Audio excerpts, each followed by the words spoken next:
Alors, Plus tard bonsoir tout que le monde.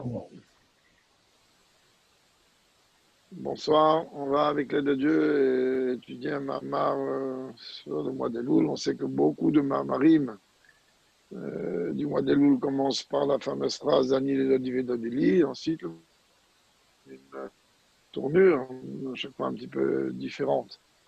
Un mamar que le Rabbi a dit il y a 39 ans maintenant, donc on rentre dans la 40e année. Mamar dans lequel, comme chaque fois, il revient sur les questions qu'il y a dans l'Écoute Torah par rapport à Elul, des questions auxquelles chacun a déjà entendu parler, les réponses auxquelles chacun a entendu parler, et puis ensuite il rentre dans d'autres inanimes qui sont liés directement avec ce Mamar. Donc dès qu'on a le texte, moi j'ai le texte, mais enfin dès qu'on a le texte, on peut commencer.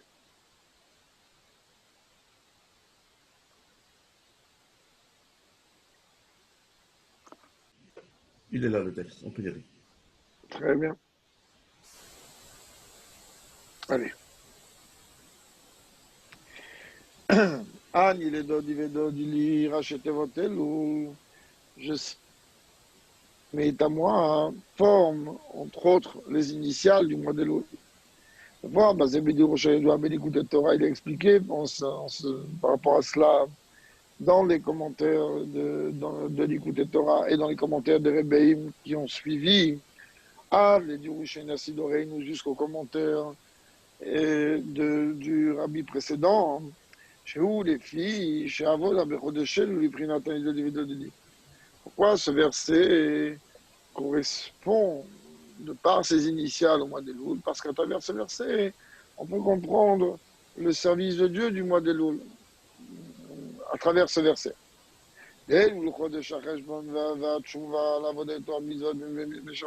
Parce que le mois d'Elul, il est le mois du bilan, et donc le mois de la tchouva par rapport au service de Dieu concernant Torah Mitzvot durant toute l'année qui est passée. En règle générale, le service de Dieu est réparti en deux catégories. Il y a une forme de service de Dieu qui est liée avec l'amour, une autre qui est liée avec la crainte.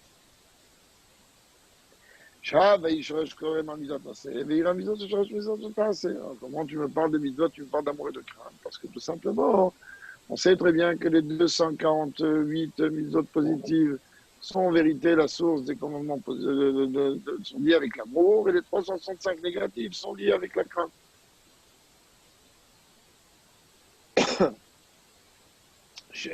En vérité, ils représentent quoi? Et les 613 mitzvot, les 248 positives et les 365 négatives, on les retrouve sous une certaine forme dans les deux premiers commandements. Le premier étant les commandements positifs, il englobe en lui les 248 mitzvot positives, et le deuxième est un commandement négatif. Il englobe en lui les 365 mitzvot négatifs. Qui dit, comme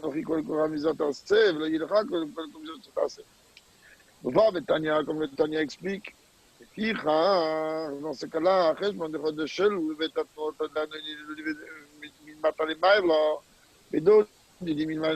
donc, le travail du mois d'Elul, il se fait en vérité en deux mouvements.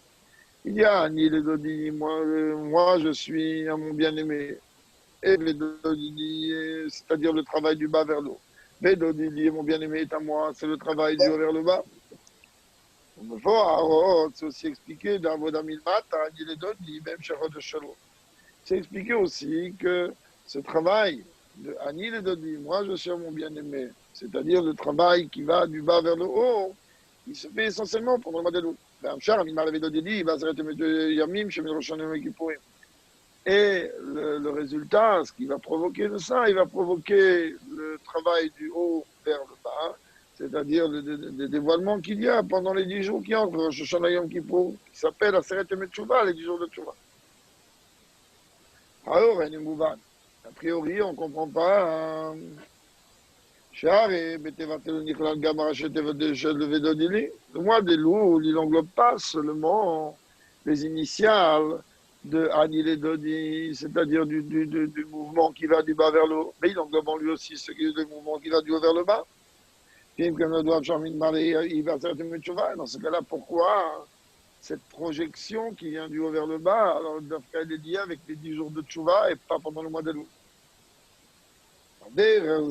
Ces questions-là, on les retrouve très souvent dans les Mahamarim, Daniel et Dodi, puisque c'est les questions qui sont posées entre autres dans l'Écoute Torah.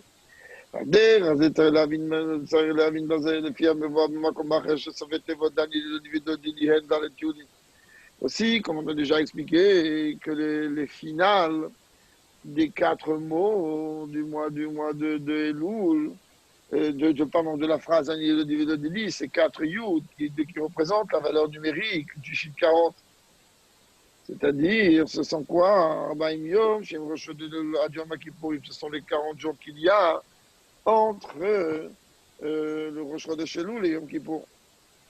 On est beaucoup plus loin dans le texte. A priori, ça aussi, on ne comprend pas. Tu m'as dit que je suis à mon bien-aimé est à moi représente les initiales du mois d'Elul. Donc, a priori, on devrait parler, retrouver que le mois d'Elul.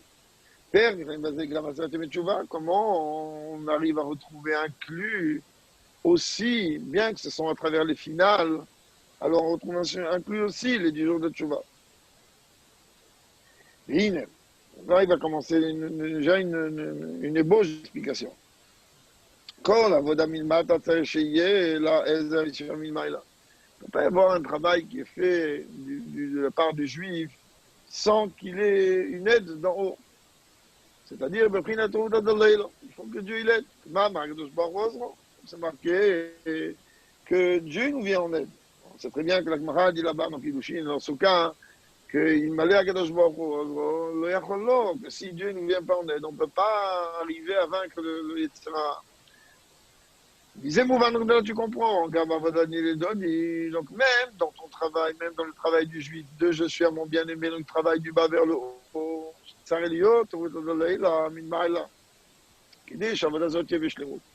il y a besoin que Dieu il vienne en aide, de manière à ce que ce service de Dieu-là, pendant cette période, il atteigne sa perfection. C'est ça qu'il continue, il explique là-bas dans l'Écoute Torah, que pendant le mois d'Elul, c'est le moment du dévoilement des 13 attributs de miséricorde.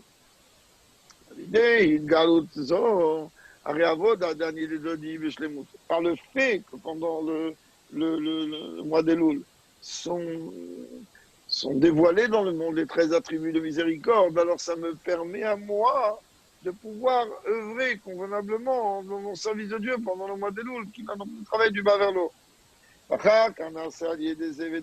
Après seulement, on arrive par cela à obtenir la dimension de mon bien-aimé est à moi, c'est-à-dire la projection du haut vers le bas.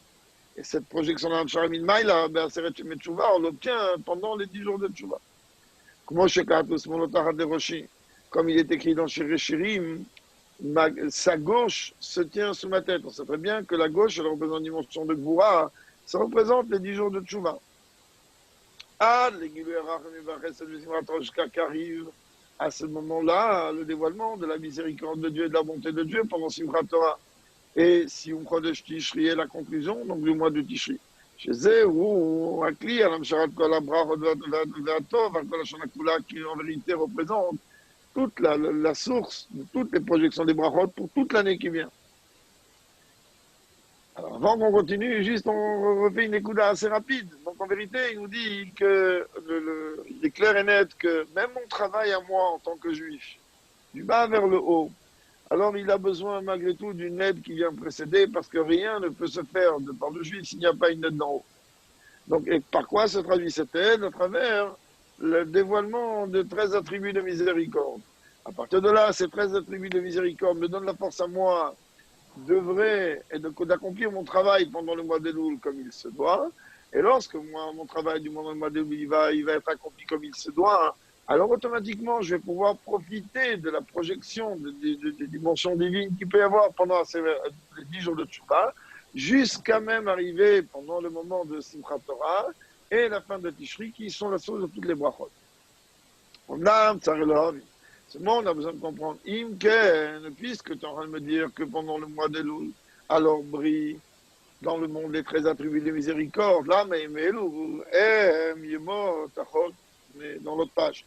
Pourquoi? Donc le mois de Loul, il représente des jours de semaine, et pas des jours de Yom Tov, Kemo, Shabbatot, comme le Shabbat ou les jours de fête. Les gammes, donc Yom Kippour, ni même pas comme Yom Kippour. Que les 13 attributs de miséricorde, elles arrivent oui dans le monde pendant les fêtes, pendant Shabbat, ou encore plus pendant Yom Kippour. Normalement, tout le mois de Loul, il aurait dû être un mois de férié. On appelle férié, mais en vérité, un mois qu'il y a avec un shvita, c'est-à-dire qu'on aurait dû nous interdire pendant tout le mois de Loul de s'occuper du Chol. ועוד זאת, puisque ça, d'afil, בימותחו, כל השנה, הרי יש זמן, כשאומרים אותה בתפילה, mais on voit même que pendant l'année, les 13 attributs de miséricorde, on les dit, c'est aussi un moment où ces 13 attributs de miséricorde, ils brillent, à quel ils s'expriment, à quel moment, ben, au moment où on va les dire Tfila Beminyan, puisque quand on n'est pas en Minyan, on ne peut pas les dire. Alors, quand on est en Minyan, dans notre Tfila, et qu'on est en train de dire 13 miséricorde, à ce moment-là aussi, ils s'expriment. Shim Gangel, ou l'Enonikar Inyanze, alors que pendant le mois de Loul, Bichlal, on n'a pas entendu parler du tout de ce sujet-là. C'est un limoud miyuchad, chez Shiesh, Azid Galuzori, il a besoin, Rabbi dit, de se casser la tête, de funer, et d'avoir une étude particulière pour comprendre que oui, pendant le mois de Loul, il y a le dévoilement, l'expression de ces 13 attributs miséricorde. Ah, tu m'as chéri de marchand du bon maïs, c'est juste quand même que ces 13 attributs de miséricorde, on les imprègne dans notre pensée, parole et acte. On me faire, c'est l'écoutateur Cham, il explique ça dans l'écoutateur là-bas. Ah, puis Machal et Meller, c'est un Machal qu'évidemment que tout le monde connaît par cœur. Quand il exprime cela, il explique cela à travers un exemple d'un roi avant qu'il revienne en ville, alors qu'il est dans les champs. Les gens de la ville sortent à sa rencontre, etc.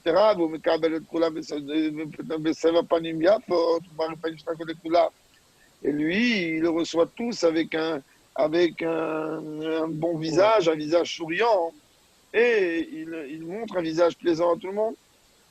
Berto lorsqu'il est sur le chemin de la ville, alors tout le monde, ceux de la ville et ceux des champs, ils marchent vers lui. Et après, lorsque le roi il va rentrer dans son palais, alors déjà plus personne n'y suit personne. Car là-bas, on ne peut rentrer que si on a une autorisation, clairement. Et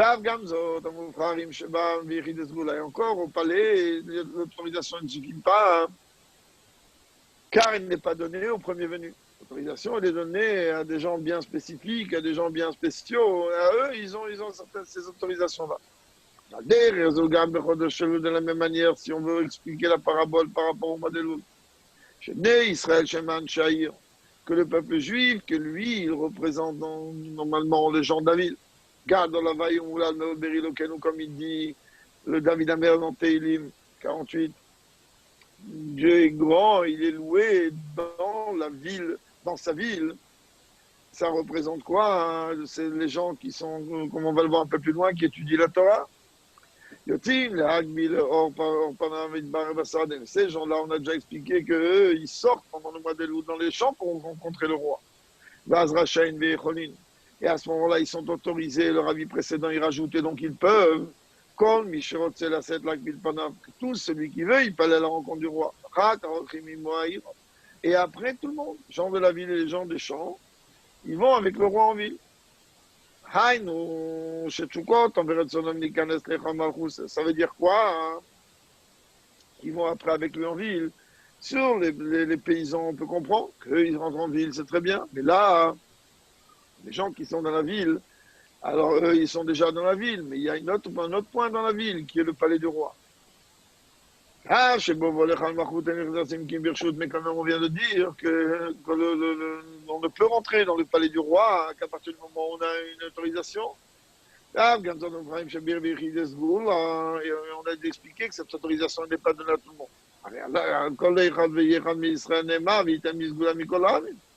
Alors le rabbi dit en vérité, tout le monde, il est appelé un Yechides Goula. Le peuple juif tout entier, il est appelé celui qui est préféré, si on peut dire, de Dieu.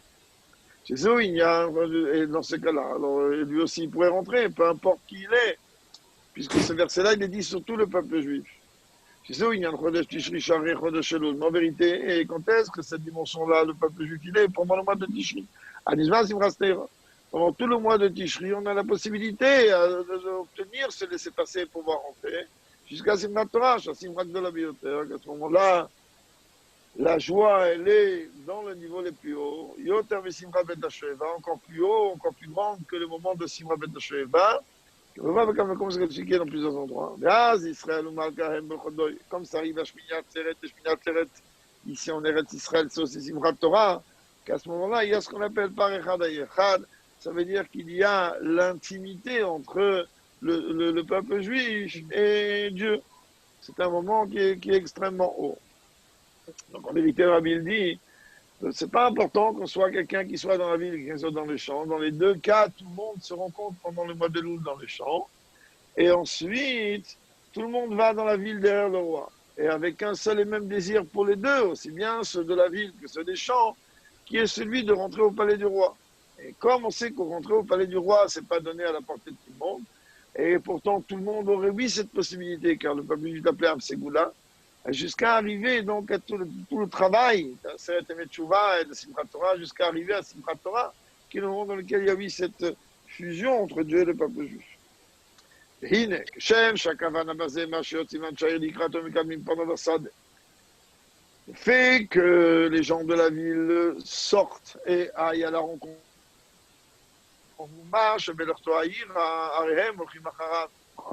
Il est qu'en vérité, les gens de la ville savent que le passage du roi dans les champs, il est provisoire et qu'ensuite, après, ils vont rentrer avec lui dans la ville.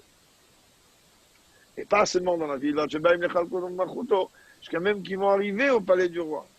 Haïnou, chez Mali, chez Man, in Prinatsad, les Ir ou les Ramakuto. Ça veut dire quoi qu'ils arrivent à ce stade? Ça veut dire que les gens des champs, ils vont élever leur niveau et arriver au niveau des gens de la ville. Et les gens de la ville, ils vont élever leur niveau jusqu'à arriver à les gens qui pourraient rentrer au palais. Mais en vérité, Rabbi il dit, puisque tout marche suivant une élévation, il ne suffit pas d'élever uniquement la dimension du champ et la dimension de la ville. Il y a aussi un troisième niveau dont on n'a pas parlé, c'est le niveau du désert. Et lui aussi, alors il faut l'élever. C'est pour ça que là-bas, dans l'Ikouté Torah, la Moazaken continue et dit, que chez l'homme, il y a la dimension de la ville, là où il est installé, il y a la dimension des champs, il y a aussi la dimension du désert. Les Gariouta.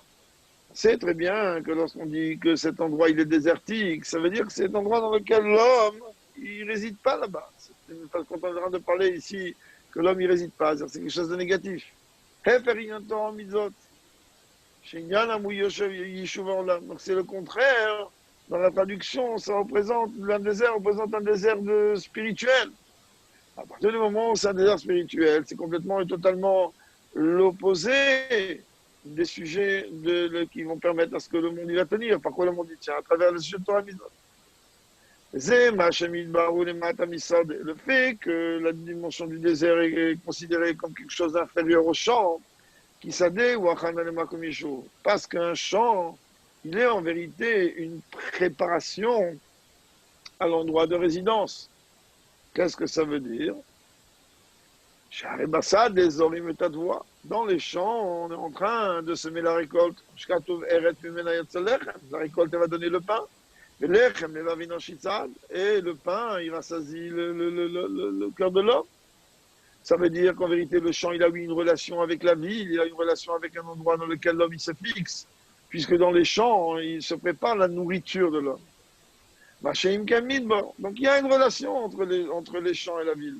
Même si on peut clairement voir la différence. Alors que quand on est en train de parler du désert, où est le roi? Un champ, c'est quoi? Un désert, c'est quoi? C'est un endroit qui n'est pas fertile, qui ne produit pas. Mitam, ze, af, aramidbar, pasuli, kisoyadam. Sheino, megadel tzmechim. D'ailleurs, comme on le voit, dans la Gemara Cholin, où on parle là-bas de la Shrita, on sait très bien qu'il y a une mitzvah, comme on va le voir la veille de Yom Kippour, après qu'on fait les 4 paroles, il y a une mitzvah de ce qu'on appelle Kisuyadam. Il y a une mitzvah de recouvrir le sang avec de la terre. Et la Lacha dit qu'on ne peut pas utiliser le sable du désert pour ça. Hein. Pourquoi? Parce qu'à partir du moment où il ne produit pas, il ne donne pas de végétation, alors il n'est pas valable. Pourquoi?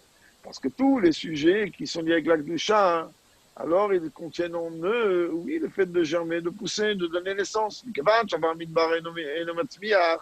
Et étant donné que le sable du désert, la terre du désert, elle ne donne pas de végétation. On est à la page après. Alors dans ces cas-là, le fichach ou pasou le kisuyadam, c'est la raison qu'il n'est pas valable pour recouvrir le sang. On sait très très bien, comme le Rebbe dit, une chose qui vit, elle doit toujours pousser, elle doit toujours grandir. Et le sable du désert, lui, ne permet pas quoi que ce soit, ni de pousser, ni de grandir. Et c'est ça en vérité le nouveau chidouche qu'on voit pendant le mois d'Elul. C'est pas seulement qu'on doit faire grandir et élever tous les sujets du champ et les amener dans la ville. On doit aussi élever les choses qui représentent le désert. A priori, il n'y a rien à élever là-bas. Mais aussi,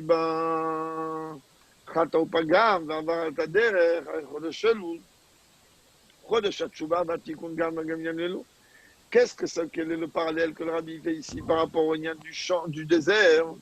Le désert, il est désertique, il n'y a pas de Torah, il n'y a pas de mitzvot. Alors il dit, même si quelqu'un te préserve, il a fauté, et il a viré de bord, il a viré de chemin, hein. Alors le mois d'Elul, lui, il est capable à travers la tchouva, hein, puisque c'est le mois de la tchouva et de réparation, d'élever même ces choses-là. Donc c'est une façon, quelque part, d'élever même la dimension du désert. C'est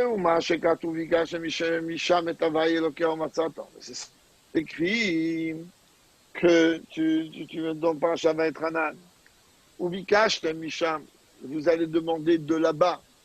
Et Hashem Elokecha, l'Éternel ton Dieu, Matzata, tu vas le trouver. Hainu, je t'évaquais, je t'échapes, ça veut dire tu vas demander, tu vas rechercher. En général, qu'est-ce qu'on recherche? On recherche uniquement quelque chose qu'on a perdu. Comme on sait très très bien, il y a un klal qui est rapporté dans la Gemara, dans Chagiga, de qu'est-ce que c'est qu'un choté, qu'est-ce que c'est quelqu'un qui est bête, c'est quelqu'un qui perd ce qu'on lui donne. Dans la Kabbalah, on dit que c'est Mashenotimlo, il y a un niveau qu'on appelle Ma, qui est même la même valeur numérique que le mot Adam et la même valeur du coup que le mot Meod, c'est dit avec le Neshama. Alors qu'est-ce que c'est que comment on traduit cette Gemara dans le sens spirituel du terme, c'est-à-dire il est en train de perdre, il est en train de perdre cette parcelle divine qui est en lui. Et pourquoi il perd cette parcelle divine? Pas parce qu'il veut, parce que c'est ce qu'il veut pas, mais parce que, comme la Gemara dit là-bas dans Sota, parce qu'est rentré en lui un vent de folie. Ça il y a besoin d'être.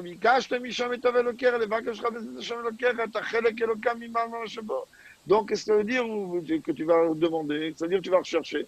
Va rechercher où est ton âme. Elle est où cette parcelle de Dieu que Dieu t'a donnée? Parce que l'Éternel, ton Dieu, il est ta force et ta vitalité. Comme l'Admorazakan explique sur le verset de Shema Israël, l'Éternel, ton Éternel est un. Shema Israël. Écoute Israël, c'est-à-dire Yehudi, Shoméa, le juif, il entend Havaï et Elokeinu, que Dieu, il est notre Dieu. C'est-à-dire quoi? Il est en vérité notre force et notre qualité, que ça c'est au-delà de la nature. Et ce même Dieu-là, il est Echad. Il est un. Puis, il y a déjà de Moazaken, comme le Moazaken, le proverbe connu. Chez Yehudi, qu'un juif ni ne veut, ni ne peut se séparer de Dieu. Et donc, on va l'aider,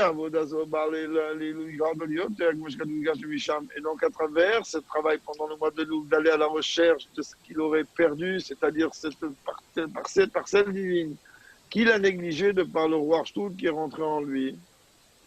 Pendant le mois de Loup, alors il va rechercher cette parcelle divine, et là, automatiquement, où il va chercher, ça va lui provoquer donc une élévation beaucoup plus grande, mais où il va chercher, comme Shneva, dans l'endroit où il a perdu.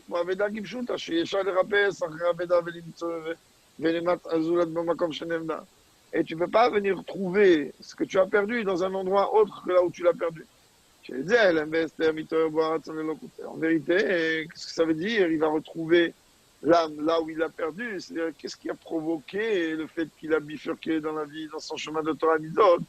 C'est le fait qu'il n'y a pas de. Il s'est laissé avoir par ce Warshtout, tu lui as enlevé ce ratson, de cette soif de Dieu.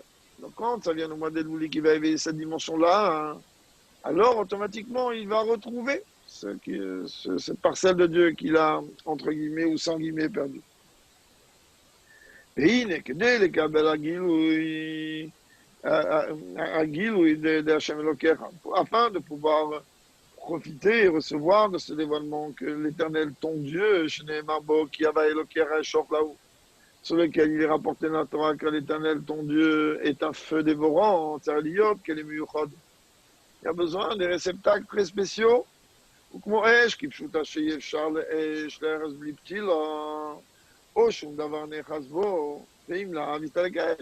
tu viens de me dire, de donner une parabole et comparer Kaviachol, Dieu à un feu, et qu'on me dit que l'Éternel, ton Dieu, est un feu dévorant, ben le feu, où tu veux le faire contenir?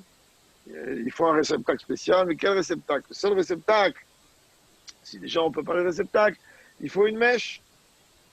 Et s'il n'y a pas de mèche, s'il n'y a pas d'huile, alors la flamme, elle s'en va, elle ne tient pas.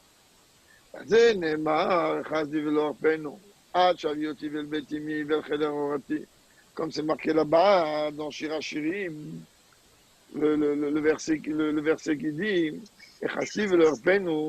je vais le tenir et je ne vais pas le lâcher jusqu'à que je vais l'entraîner dans la maison de ma mère, dans la chambre de mes parents. C'est du Shira Shirim, c'est assez profond. Que les Chachamim m'ont expliqué qu'est-ce que ça veut dire, la maison de ma mère? On ne va pas entrer dans les pratiques, on va juste se contenter de ce que le Rabbi rapporte ici, parce que ce sont des notions extrêmement profondes. Ça représente la Torah écrite. Et la chambre de mes parents, ça c'est la Torah orale. Haïnou, Shakli, oui, ça veut dire que quoi? Ça veut dire que le moyen de pouvoir, si l'on peut dire, faire résider Dieu en nous, il passe d'Avka à travers, qui est le cli qui va permettre à ce feu de rester en nous, eh bien, il va passer à travers l'étude de la Torah écrite, de la Torah orale. Mais, pas seulement ça. Il y a besoin aussi du travail de la tfila. Je suis là. En bas. Il faut emmener passer à l'autre page. Enfin, chez toi, oui. Voilà, arrête là 2 minutes, merci. Comme c'est aussi encore dans Shira Shirim, que je vais te retrouver à l'extérieur et je vais t'embrasser. Lorsque la projection divine elle est provoquée par le fait que je t'ai trouvé à l'extérieur, c'est-à-dire je t'ai recherché dans l'endroit où je t'ai perdu, puisque pour moi, l'endroit où je t'ai perdu, c'est un endroit qui est extérieur à toi. Parce que c'est marqué Ubikashtem Misham, tu vas rechercher, demander Dieu de là-bas.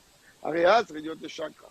À ce moment-là, quand on retrouve un ami qu'on n'a pas vu depuis longtemps, dès qu'on le voit, qu'est-ce qu'on fait? On l'embrasse, bien que maintenant on ne peut pas trop.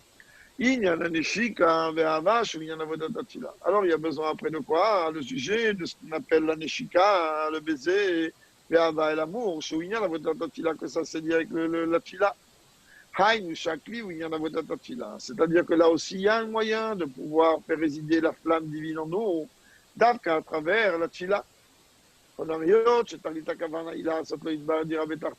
donné que le but de tout ce que Dieu attend de nous, c'est de transformer ce monde en une demeure pour lui. Donc la Torah, elle ne suffit pas. La Tchila, elle ne suffit pas.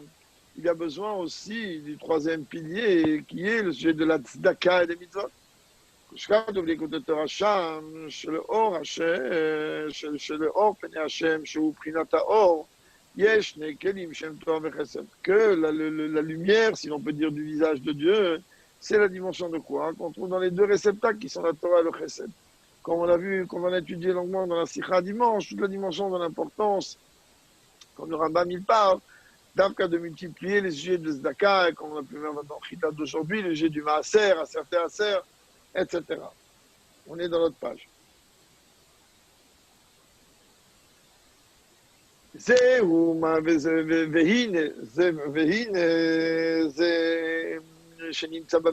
Maintenant, on revient au cas de la personne que lui, il est dans le désert.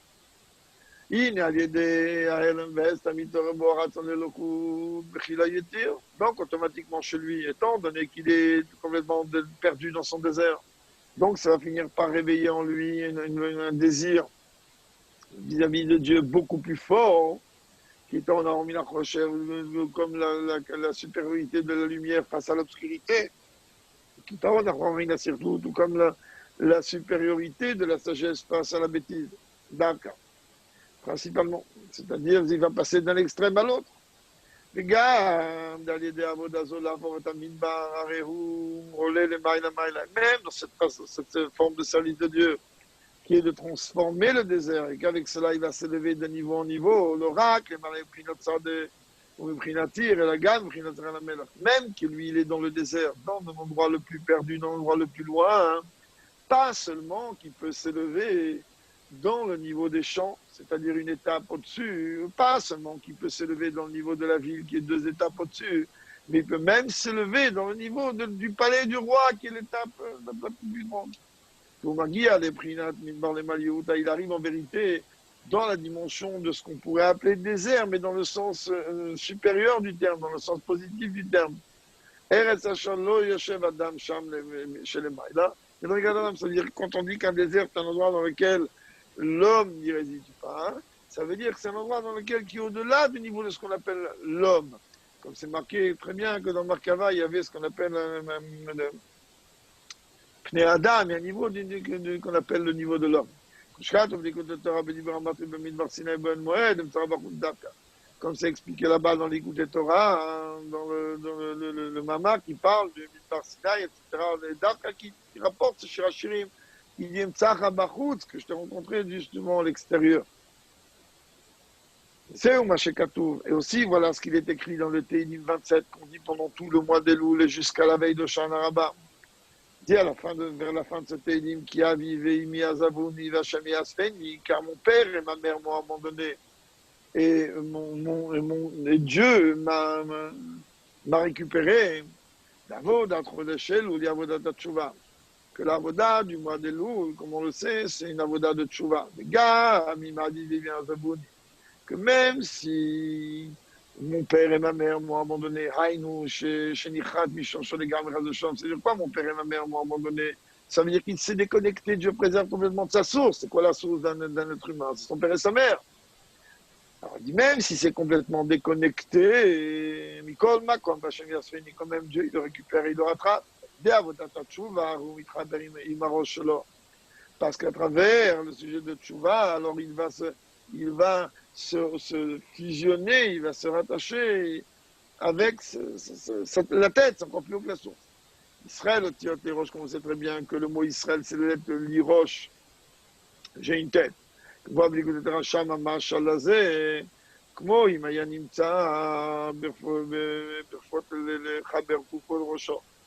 il aurait pu rassembler et unifier le corps et la tête. Là, dans ces métiers Tradosh, que là, il devient une métier totalement nouvelle. Quelqu'un d'autre complètement, c'est la force de la tchouva. Bon, Basgam, comme l'écoute Racham, comme c'est expliqué là-bas dans l'écoute de Torah. Tim, Kim Tselomar, Areu, mais pareil, mais comme il a de tes votes de choix, et même si tu veux dire que là-bas, il explique entre plusieurs mots, plusieurs lignes, etc. Des carrettes ou negatrinot keter. On sait très bien qu'on a dit quoi que le juif, que lui s'est déconnecté dans le nichrat, carrette, tant carrette, c'est les mêmes lettres que keter. Ça veut dire que du niveau qu'apparemment il était totalement déconnecté, il n'arrive pas seulement au niveau le plus haut, au niveau le plus haut du plus haut. C'est quoi keter, couronne? C'est la dimension justement qui est liée avec les 13 attributs de miséricorde. Des ébaïm de Shonachadash. Et par cela, à travers cela, grâce à une de la Fila et dans l'étude de la Torah, on arrive comme ça dans la nouvelle année. Shaz, Meiro Chadash Elion, Yoter Shaloya, Meir Adain, Mime Olam, Or Elion Kazek, dit David Grasakedesh, qu'à ce moment-là, va briller dans le monde, comme c'est expliqué dans le monde de Grasakedesh, qu'à partir de Rosh Hashanah, brille dans le monde une lumière qui n'est jamais descendue auparavant. On dit que c'est tout à fait nouveau. On peut dire, dans une certaine façon, Shavodat, Tchouva de Chodesh Letzet Minamidba, Hilora, Kavu, Mishechato Pada. Rabbi dit, d'une certaine façon, on peut expliquer que le travail de Tchouva du mois de Loul, c'est-à-dire qu'on a dit que le niveau le plus grand de Tchouva, c'est ce d'Arka, il touche ceux qui sont dans le désert, et on a fait le comparatif avec le fait que ceux qui sont dans le désert, ceux qui ont fauté, etc. Alors, il dit pas spécifiquement des gens qui ont fauté ou qui ont bifurqué de chemin. Et la gamme, les tzadikim mourim. Mais même les tzadikim mourim, ils ont une forme aussi de désert. Pourquoi? Parce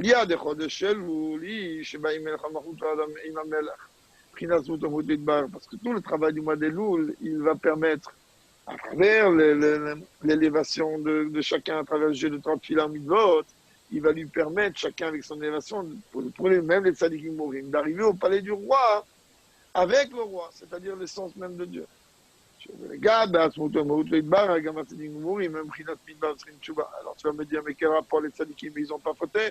Il dit oui, mais comprends que vis-à-vis de Dieu, même les tzadikim d'un plus haut niveau, ils sont pour lui, c'est comme s'ils comparaient un désert et ils ont besoin de tchouva. Comment ça fait bien que les tzadikim, et tout le temps, ils ont besoin d'élévation. C'est ça qu'on est en train de parler là-bas de la couronne supérieure.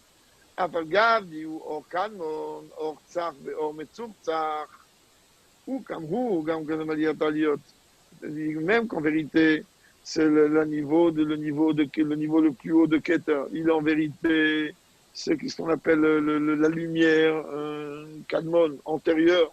C'est une lumière qui est d'une pureté tout à fait exceptionnelle. Bon, c'est de la Kabbalah. Comme et là, il se trouve avant même toutes les élévations que l'on veut. Mais vis-à-vis de Dieu lui-même, même ces niveaux les plus hauts, ils sont comme s'ils sont totalement consumés et inexistants. De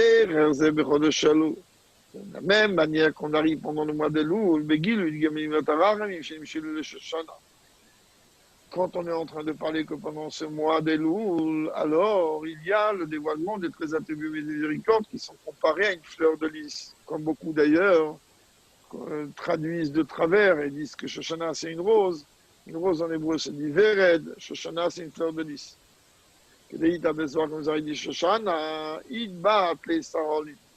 Que la fleur de lys, vous pouvez le constater chez les fleuristes. Et peut-être bien acheter ça pour votre femme déjà pour ce Shabbat. Que les fleurs de lys, elles contiennent 13 pétales. En fait, si vous regardez bien une fleur de lys, c'est la 6 pétales, elle a 6 bourgeons antérieurs et 7 pétales extérieurs. On ne va pas entrer dans tout ça maintenant. Et Shoshan, Gavan Sonek. Et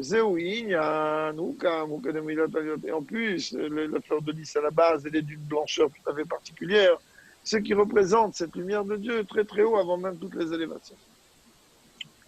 Et c'est ça en vérité, toute la globalité, si l'on peut dire, du sujet du mois de Elul.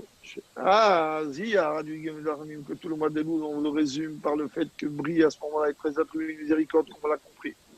Alors c'est quoi la miséricorde? Sur qui il doit avoir une miséricorde? Une miséricorde sur l'âme, une miséricorde sur le corps, Pas de rab, il y a même au contraire, là on voit qu'il y a une supériorité même dans le corps, plus encore même de l'âme.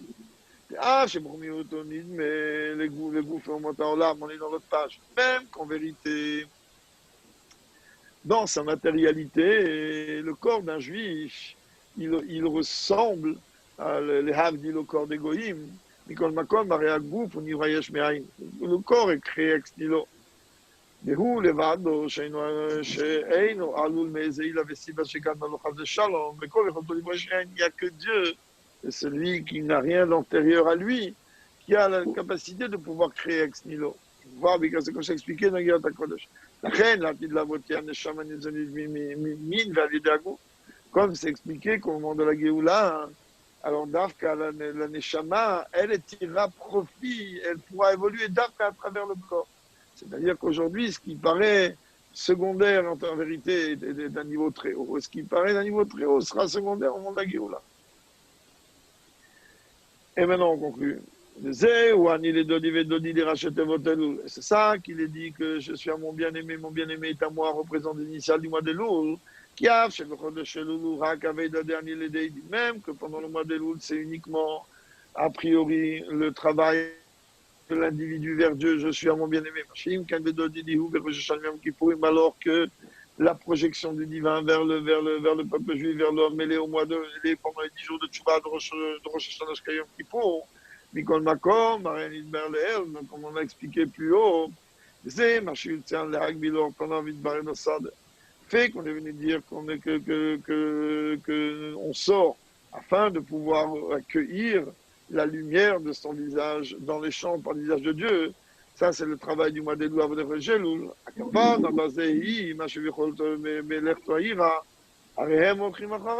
une fois, le but d'être dans les champs pendant le mois d'Elul, c'est uniquement parce que juste derrière, après les champs, la prochaine étape directe pour tout le monde, peu importe le niveau, il est d'arriver dans la ville.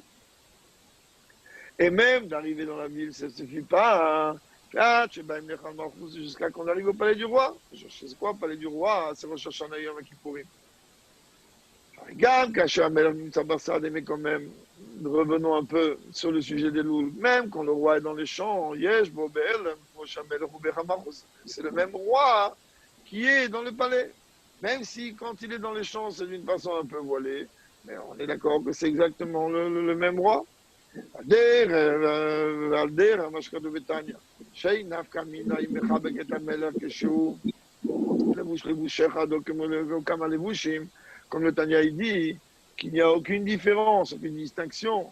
Si lui est en train d'enlacer le roi, alors que le roi est revêtu d'un vêtement ou de plusieurs vêtements, et au contraire, la projection de l'essence même de Dieu, on la trouve principalement dans les champs. La preuve est que même les gens de la ville, ils sortent dans les champs. Sinon, les gens de la ville veulent rester en ville, attendre que le roi y vienne, ensuite aller avec lui, éventuellement dans le palais. On voit que quoi? Que pendant le mois des Louls, l'endroit de rencontre, peu importe le niveau dans lequel on est, il est d'âme.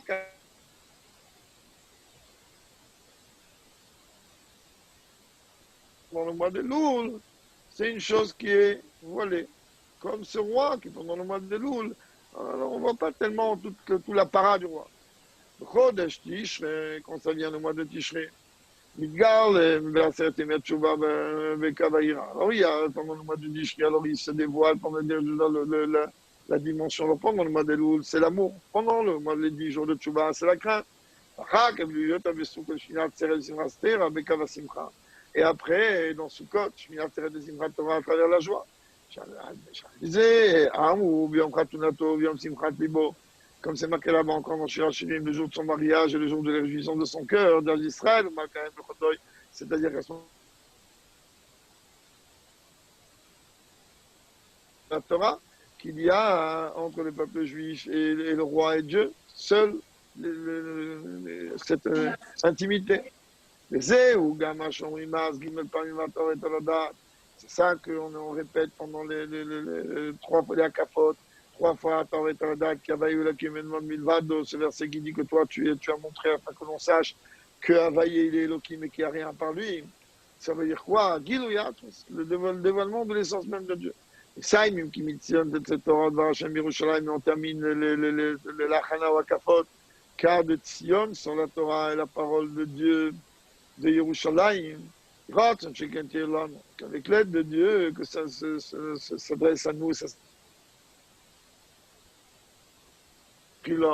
que Dieu va rétablir les juges comme auparavant et les conseillers comme au début, dans le Lishkatagazit du Bet Amikdash, chez Bet Amikdash, dans le troisième Bet Amikdash qui va y mettre pour reconstruire, et que Dieu nous donnera une part dans sa Torah, avec l'aide de Dieu comme il est coutume, que chacun il soit d'ores et déjà inscrit et scellé dans le livre de la vie, dans le livre de Tzadikim Mourim, dans le livre de la vie en parfaite santé, et dans le livre de toutes les brachot de l'Alishkatav, sans oublier dans le livre de la Géoula immédiate avec le Rebbe Beroshen. Amen. Shkoyach. Cher. Bon. Amen.